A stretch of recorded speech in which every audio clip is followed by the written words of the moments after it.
হয় কথাই কথাই উন্নয়নৰ ঢাক ঢোল বজোৱা চৰকাৰখনক আজি আমি দেখুৱাব খুজিছোঁ হাজোৰ বাক্তাৰ উজানমৰাৰ এটা পথ কিয়নো এই চৰকাৰখনে কথাই কথাই কয় যে অসমৰ গাঁৱে ভূঞে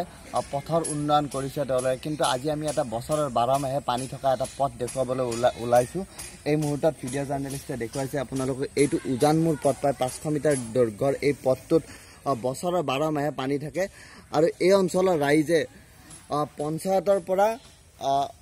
জিলা উপায়ুক্তৰ কাৰ্যালয়লৈকে সকলোতে তেওঁলোকে বাটকুৰি বাইছে কিন্তু আজিলৈকে এই পথটোৰ কোনো ধৰণৰ উন্নয়ন নহ'ল এই পথটো পকীকৰণ বা মাটি দি পেলাই হ'লেও এই যি বৃহৎ সমস্যা তেওঁলোকৰ বছৰৰ 12 মাহে তেওঁলোকৰ পানী থাকে এই পথটোত সেই সমস্যাটো সমাধানৰ কাৰণে কোনো পদ্ধতি তেওঁলোকৰ পথ মুকলি নহ'ল তেওঁলোকে বছৰৰ 12 মাহে এই ধৰণে পানী গছকি আচলতে অহা যোৱা কৰিব লগা হয় এই বাক্তাৰ উজানমুৰ অঞ্চলৰ পৰা 70টা পৰিয়াল থকা এই পথটোত আজিও এতিয়া বাৰিষা গুছি খৰালি পৰিল কিন্তু এতিয়ালৈকে তেওঁলোকৰ পথত পানী আছে কিন্তু তেওঁলোকৰ এই সমস্যাৰ সমাধান নহ'ল তেওঁলোকৰ এই অঞ্চলৰ মহিলাসকল আমাৰ লগত এই মুহূৰ্তত উপস্থিত আছে মহিলাসকলে এই অঞ্চলৰ তেওঁলোক বিভিন্ন পঞ্চায়তৰ কাৰ্যালয়ৰ পৰা জিলা উপায়ুক্তৰ কাৰ্যালয়লৈকে তেওঁলোক গৈছিল আৰু তেওঁলোকে সকলোকে অনুনয় বিনয় কৰিছে যে এই পথটোৰ তেওঁলোকৰ যি পানী থাকে পানী নোহোৱা যি পথৰ উন্নয়ন তেওঁলোকক কৰাই দিব লাগে তেওঁলোকে নহ'লে জমযাতনা ভুগিছে কিন্তু তেওঁলোকৰ কথা কোনেও নুশুনে আজিলৈকে শুনা নাই আনকি পঞ্চায়ত সভানেত্ৰীৰ পৰা বিধায়িকাৰ পৰা জিলা উপায়ুক্তলৈকে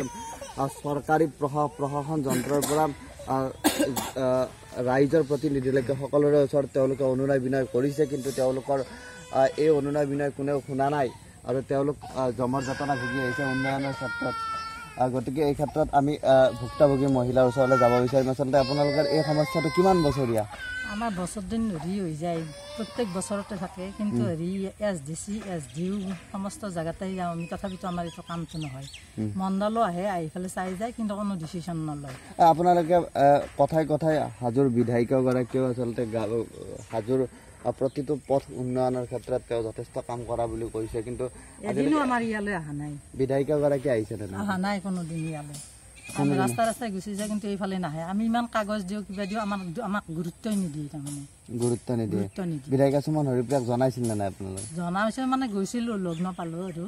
এনেকৈ আমি গুচি আহিলো পঞ্চায়তৰ ক্ষেত্ৰত আচলতে এইখন পঞ্চায়ত সম্প্ৰতি পঞ্চায়তৰ সভানেত্ৰীগৰাকীক আপোনালোকে কৈছো তেখেতো আহি চাই যায় কৰি দিম বুলি কয় নিজৰ পকেটৰ পৰা হ'লেও কৰিম বুলি কয় কিন্তু তেখেতেও তাৰমানে সেই নকৰে গুৰুত্ব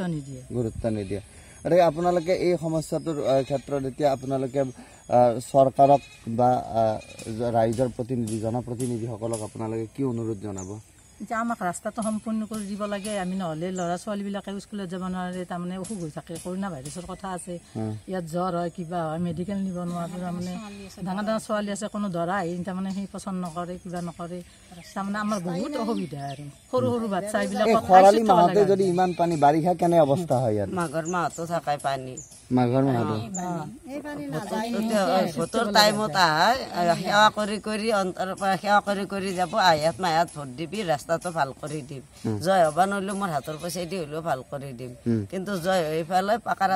ৰাস্তাই যে এইফালে ভিতৰে নুসুমাও আমাক নাচাও গুৰুত্ব নিদিয়ে কোনে বিধায়িকাক আপোনালোকে জনাইছো আমি কাম কৰি খোৱা মানুহ আমি তথাপি আমি পইচা কি অনুৰোধ জনাবা বিধায়িকাক কি অনুৰোধ জনাবা আমাক ৰাস্তাটো লাগে বেলেগ আমাক একো নালাগে আমাক ৰাস্তাটো লাগে আমি হাতৰ পইচা বহু বছৰীয়া সমস্যা এইটো আপোনালোকৰ বাৰিষা কালত যথেষ্ট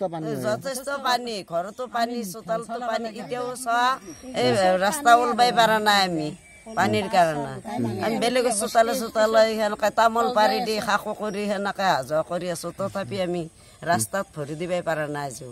হয় ক'ব লাগিব যে এটা খুব গুৰুত্বপূৰ্ণ কথা কৈছে যে এই অঞ্চলত মাঘৰ মাহতো ইয়াত এই বাক্তাৰ উজানমুৰ যি পথ এই পথত পানী থাকে আৰু তেওঁলোকৰ আটাইতকৈ গুৰুত্বপূৰ্ণ কথাটো হৈছে যে এই 70টা পৰিয়ালৰ গাভৰু ছোৱালী আছে কিন্তু এই পথৰ